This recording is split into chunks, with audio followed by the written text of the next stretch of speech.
नमस्कार। Programme 8 PM में एक बार फिर आपका स्वागत है और मैं हूं आदर्श पाल गुप्ता। जम्मू कश्मीर में चुनावी तैयारियां शुरू हो गई हैं। हालांकि चुनावों की डेट सामने नहीं आई है, लेकिन जिस तरह से चीफ इलेक्शन कमिश्नर ने कहा था, चुनाव जो है सितंबर के अंतिम तक हो जाएंगे। हालांकि सुप्रीम कोर्ट का भी यही आदेश है कि जम्मू कश्मीर के चुनाव जो है सितंबर 2024 से पहले पहले होने चाहिए। चुनावी तैयारियां सभी पॉलिटिकल पार्टीज ने शुरू कर दी है। नेशनल कॉन्फ्रेंस ने भी एक कमेटी बनाई है, वो अभी अपना एजेंडा तय कर रही है, उन्होंने भी अपना काम शुरू कर दिया। उसके देखा देखी बाकी जो पॉलिटिकल पार्टीज है उन्होंने भी चुनावी तैयारियां शुरू कर दी है। लेकिन जहां तक भारतीय जनता पार्टी की बात करें, भारतीय जनता पार्टी के सामने एक बहुत बड़ी चुनौती है। भारतीय जनता पार्टी चाहती है कि इन चुनावों में जम्मू कश्मीर में भारतीय जनता पार्टी की सरकार बने या उनके सहयोगियों के साथ मिलकर सरकार बने। पिछले पार्लियामेंट के चुनाव में भारतीय जनता पार्टी को जिस तरह से निराशा हाथ में लगी, हालांकि 2 सीटों पर चुनाव लड़े थे, दोनों सीटें उन्होंने जीत ली थी, लेकिन जिस तरह से जम्मू में भारतीय जनता पार्टी की बहुत सी जो असेंबली सेगमेंट है उनमें हार का सामना करना पड़ा। यह भारतीय जनता पार्टी के लिए एक बहुत बड़ी चुनौती बन के आई। और उसके बाद अनंतनाग रजौरी सीट में भी भारतीय जनता पार्टी ने अपना कोई भी प्रत्याशी खड़ा नहीं किया। कश्मीर की बात तो लग रही, कश्मीर में भी कोई प्रत्याशी नहीं खड़ा कर पाएगा। इसको लेकर भारतीय जनता पार्टी में मंथन चल रहा है और हो सकता है भारतीय जनता पार्टी में एक बहुत बड़ी संगठन में तब्दीली आए, जिसकी संभावना भी है। क्योंकि भारतीय जनता पार्टी के जो प्रदेश के प्रेसिडेंट हैं, शायद हो सकता है उन्हें बदल दिया जाए। उनकी जगह पे जिस तरह सूत्रों से पता चल रहा है कि जुगल किशोर शर्मा जो तीसरी बार यहां से सांसद बने हैं, उन्हें प्रदेश अध्यक्ष बनाया जा सकता है। लेकिन इसके साथ साथ भी भारतीय जनता पार्टी जो है वो चुनावों के लिए नए चेहरों को ढूंढ रही है, क्योंकि पुराने चेहरों को साथ लेके वो चुनाव नहीं जीत पाएगी। इस बात का अंदेशा भारतीय जनता पार्टी को है, क्योंकि पुराने जो जितने भी चेहरे हैं लोग उनके साथ वो मिलके नहीं चले। जब से यहाँ पे गवर्नर रूल लागू हुआ है उसके बाद वो लोगों के बीच में नहीं रहे। उनके लोगों के बीच में ना जाने से यही एक नतीजा रहा कि कभी भी जम्मू की 2 सीटों पर इतने कम वोट नहीं मिले जितने पिछले लोकसभा चुनावों में मिले। इस बात की बहुत बड़ी चिंता है भारतीय जनता पार्टी को। इसलिए भारतीय जनता पार्टी नए चेहरे तलाश रही है।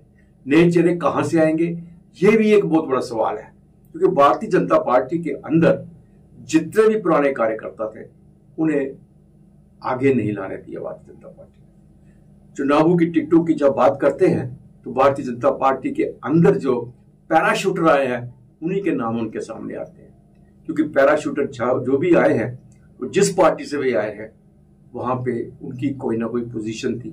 जब वो अपनी पोजीशन को छोड़कर भारतीय जनता पार्टी में आए हैं तो उद्देश्य इनका यही था कि वे भी चुनावों में हिस्सा लेके चुनाव जीत के को मंत्री पद हासिल करेंगे। लेकिन यहाँ कार्यकर्ता जो है उसकी निराशा को समझने की कोशिश नहीं की जा रही। लेकिन इसका असर लोकसभा चुनावों पर पड़ा, वो दिखने में आया। उनकी जो नाराजगी थी उन्होंने जाहिर कर दी, उन्होंने रजिस्टर करवा दी। अब भारतीय जनता पार्टी मजबूर हो रही है कि जम्मू के अंदर, जम्मू कश्मीर के अंदर, खासकर जम्मू की बात करें, जम्मू संभाग के अंदर उन्हें एक बार फिर सोचना पड़ेगा, क्या उन पुराने चेहरों को लेकर चुनावों में उतरेंगे या नए चेहरे सामने आएंगे। क्या नए चेहरे भारतीय जनता पार्टी के संगठन से होंगे या वो चेहरे होंगे जो पैराशूट से भारतीय जनता पार्टी में शामिल हुए। एक बहुत बड़ी खबर और भी है, अमृतपाल सिंह जो इस वक्त जेल में है, जिन्होंने पंजाब से इलेक्शन लड़ा था, वो जीत गए थे, वह 5 जुलाई से सशर्त पैरोल पर रिहा हो रहे हैं। हो सकता है इस पैरोल के दौरान उन्हें शपथ ग्रहण भी करवाई जा सकती है, और इसी तरह से इंजीनियर रशीद का भी नाम चल रहा है, उन्हें भी शपथ ग्रहण करवाई जा सकती है। एक जम्मू के अंदर एक और नई चीज सामने आ रही है। कला के नाम पर जो है कुछ एनजीओ जो है वो लूट रहे हैं और कलाकारों के साथ ठगी कर रहे हैं। कुछ ऐसे एनजीओ हैं जो कल्चर अकेडमी के साथ मिलकर और टूरिज्म डिपार्टमेंट से मिलकर बहुत सा पैसा लेते हैं, बाद में छोटा सा एक फंक्शन करवा देते हैं जिसमें से वही पुराने जो कलाकार होते हैं जो बार बार बहुत कम फीस उसे देकर उनसे 2-4 गाने गवा लेते हैं और एक वीआईपी को बुला के उन्हें ऑनर कर दिया जाता है, उन्हें एक मोमेंटो दिया जाता है और खबरों में बना दी जाती है और लाखों रुपए हड़प कर रहे हैं।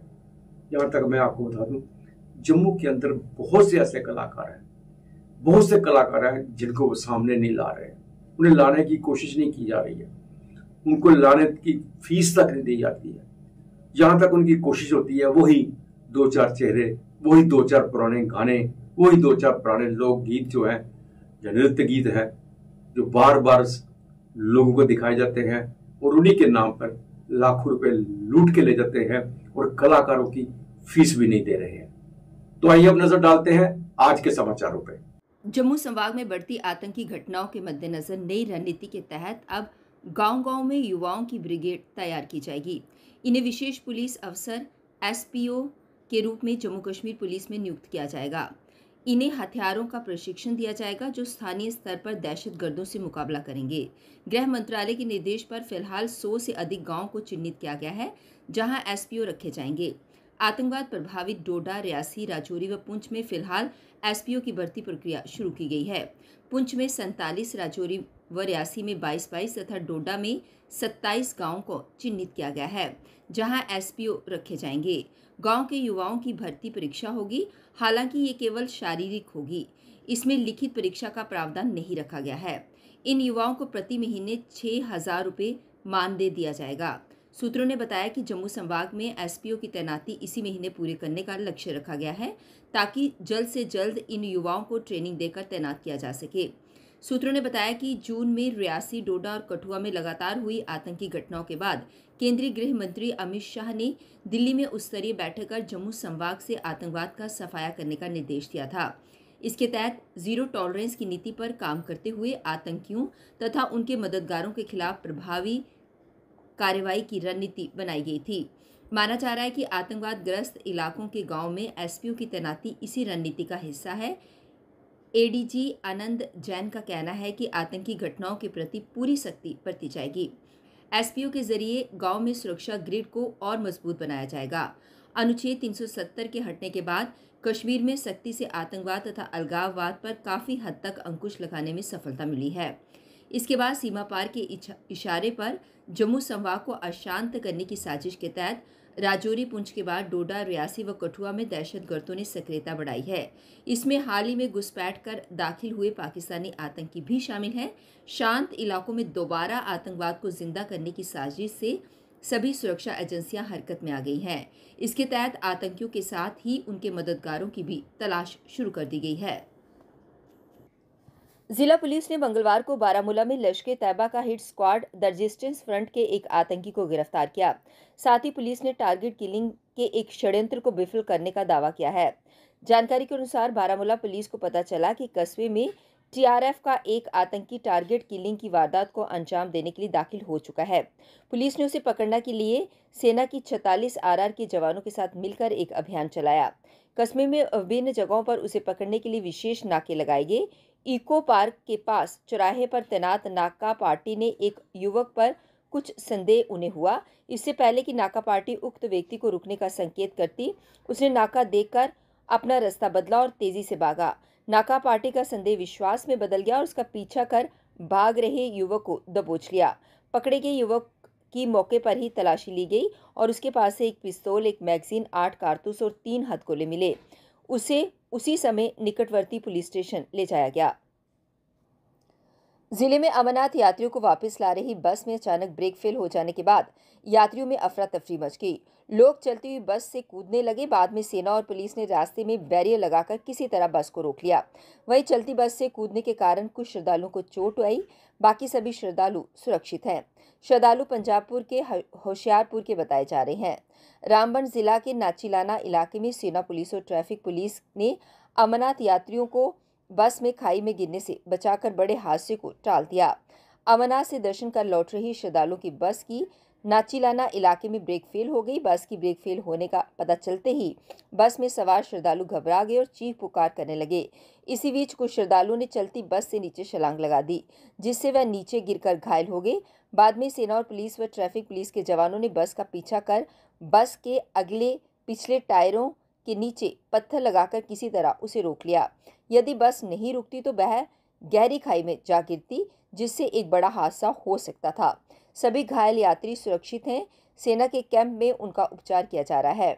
वाहन पंजीकृत यात्रा जत्था का हिस्सा नहीं था। ब्रेक फेल हो जाने के बाद श्रद्धालुओं के कूदने का वीडियो सोशल मीडिया पर वायरल हो रहा है।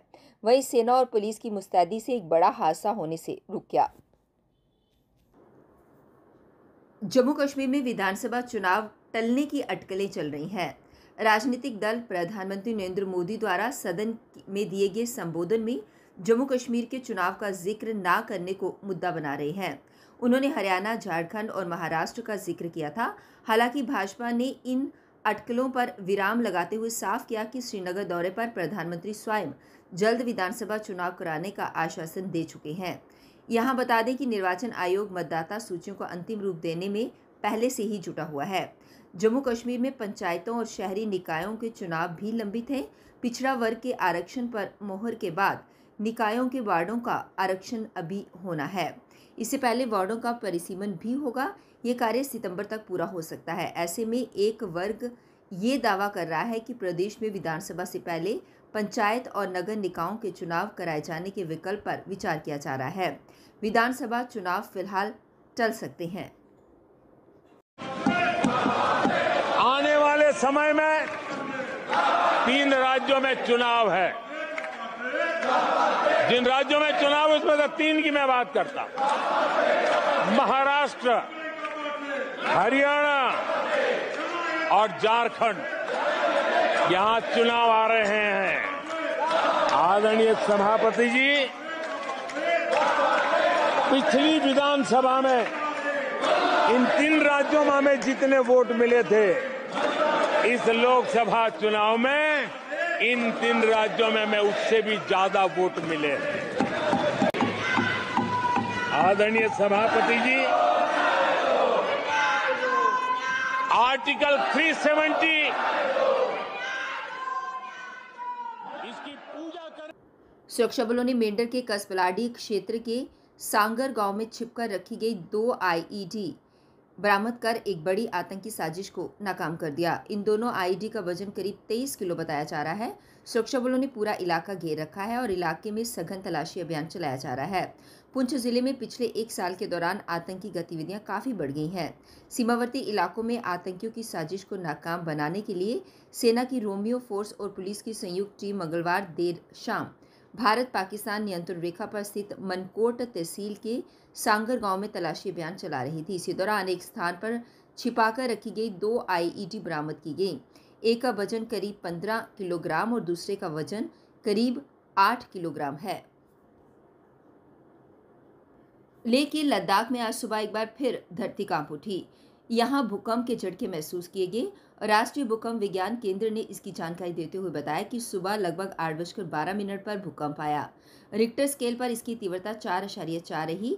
नेशनल सेंटर फॉर सिस्मोलॉजी के मुताबिक बुधवार सुबह 8:12 पर लद्दाख में 4.4 तीव्रता का भूकंप आया। किसी के हताहत होने या क्षति की तत्काल कोई रिपोर्ट नहीं है। बेशक मानसून दस्तक दे चुका है, लेकिन अभी भी जम्मू कश्मीर के अधिकतर शहरों का तापमान सामान्य से ऊपर चल रहा है। लू से तो छुटकारा मिल गया, लेकिन चुभन भरी गर्मी और उबस के कारण लोग पसीने से तरबतर हो रहे हैं।